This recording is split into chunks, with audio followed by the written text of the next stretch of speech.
মাত্র 10 মিনিটে চিড়ে দিয়ে একটা দারুণ টেস্টি সকালের ব্রেকফাস্ট হিসাবে এটা খেতে পারেন, অথবা সন্ধ্যাবেলা স্ন্যাক্স, ইভিনিং স্ন্যাক্স হিসাবেও এটা খেতে পারেন। এইরকমই একটা রেসিপি শেয়ার করব।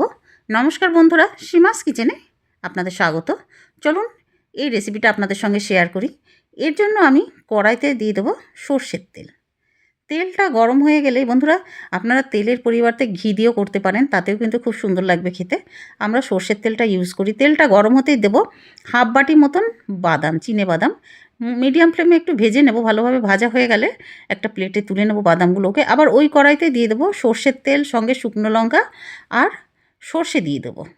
সর্ষেটা ফুটতে শুরু করলে কারিপাত্তা দিয়ে দেবো, আর দিয়ে দেবো 1 চামচ মতন একদম ছোট ছোট টুকরো করে কেটে রাখা আদা। এবার একটু ভেজে নেব মিডিয়াম ফ্লেমে। দিয়ে দেবো একটা বড় সাইজের কুচনো পেঁয়াজ, 1 বাটি ভর্তি। পেঁয়াজটা দিয়ে এবার ভাজতে হবে। ভাজতে ভাজতে পেঁয়াজের কালারটা যখন চেঞ্জ হয়ে যাবে, ফ্লেম কিন্তু আমাদের এখন মিডিয়ামে আছে বন্ধুরা।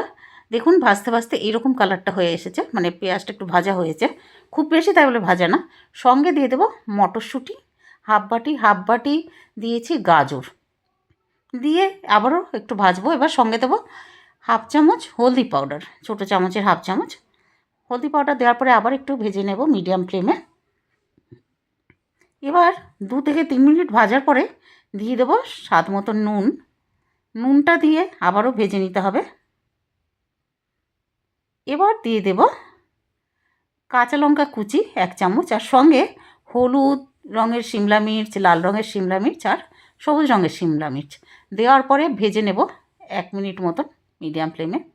এবার ভাজা হয়ে গেলে দিয়ে দেবো চিড়ে। চিড়েটাকে কিন্তু বন্ধুরা আমি ভিজিয়ে রাখিনি, এমনি এইভাবে একটা ঝাঁঝরির মধ্যে ধুয়েই চালনির মধ্যে ওইভাবে রেখে দিয়েছি। এতে কিন্তু ঝরঝরে হবে।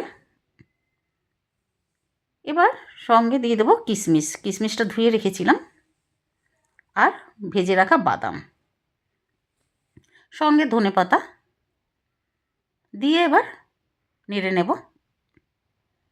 এবার 1 থেকে 2 মিনিট এইভাবে নেড়ে নিয়ে এবার একদম লো ফ্লেমে আমি ঢাকনা দিয়ে রেখে দেবো 5 মিনিটের জন্য। একদম লো ফ্লেমে 5 মিনিট পরে ঢাকনাটা সরিয়েছি। এবার দিয়ে দেবো একটা লেবুর হাফ অংশ রস দিয়ে এবার একটু নাড়িয়ে নেব। এবার ঢাকনাটা লাগিয়ে দিয়ে গ্যাসটা কিন্তু বন্ধ করে দেব। 10 মিনিট পরে এই ঢাকনাটা সরিয়ে কেটে রাখা নারকেল দিয়ে দিয়েছি। দিয়ে এবার একটু নেড়ে নেব। খেতে বন্ধুরা দারুণ লাগবে। আর দেখে বুঝতে পারছেন যে কত ভেজিটেবল দিয়েছি, সঙ্গে একটু কিশমিশ ড্রাই ফ্রুটও দিয়ে নিয়েছি, আর নারকেলটা দেওয়াতে দারুণ টেস্টি লাগবে। তৈরি হয়ে গেছে আমাদের দারুণ টেস্টি আর হেলদি এটা চিড়ের পোলাও। আশা করছি ভিডিওটা আপনাদের ভালো লাগবে বন্ধুরা।